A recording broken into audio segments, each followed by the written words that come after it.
The woman was sitting on the curb in the pouring rain, arguing with a parking meter. "You're judging me," she told it. The parking meter remained silent.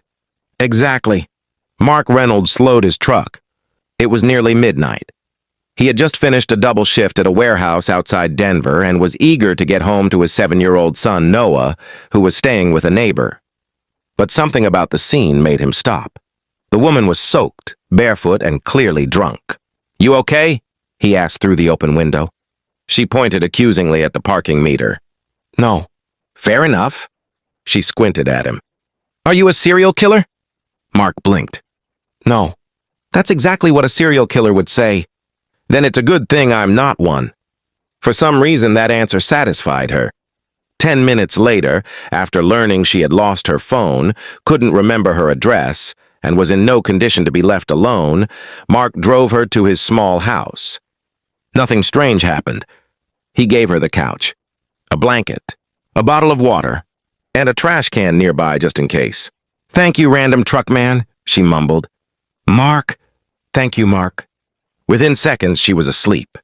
The next morning, Noah found her first. "Dad," he whispered urgently. "What?" "There's a princess on our couch." Mark walked into the living room. The woman was awake now, staring at the room in horror. "Please tell me I didn't rob a bank." "No." "Good. You mostly argued with a parking meter." She buried her face in her hands. "Oh no." Noah grinned. "You were funny." "Thank you, tiny stranger. That somehow makes it worse." After breakfast, she finally remembered her name. Sophia. And shortly afterward, a convoy of black SUVs appeared outside the house. Mark nearly dropped his coffee. Men in suits rushed toward the front door. One woman looked moments away from tears. "Miss Carter!" Sophia winced. "Uh-oh. Your father has been searching for you all night." Mark stared. "Your father?" Sophia gave an awkward smile. About that, a tall man stepped from the lead SUV, gray suit, commanding presence, the kind of person who looked like he was used to being obeyed. Sophia immediately looked guilty. "Hi, Dad." The man ignored her. Instead, he walked straight to Mark. For one uncomfortable second, Mark wondered if he was about to be arrested. Then the man extended his hand. "Thank you." Mark shook it cautiously. "No problem. You protected my daughter. I just helped someone who needed help." The older man nodded, as if that answer meant more than it should. Then he handed Mark a business card. Mark looked down. His stomach nearly stopped.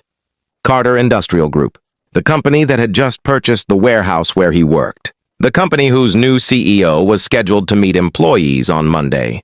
The signature at the bottom matched the name. Richard Carter, owner, billionaire, and apparently Sophia's father. Monday morning arrived far too quickly. Hundreds of employees gathered inside the warehouse. Everyone was nervous. The new leadership team was coming. Rumors had been flying for weeks. Layoffs, restructuring, management changes. Nobody knew what to expect. Mark stood quietly near the back. Then the doors opened. Executives entered. Security followed.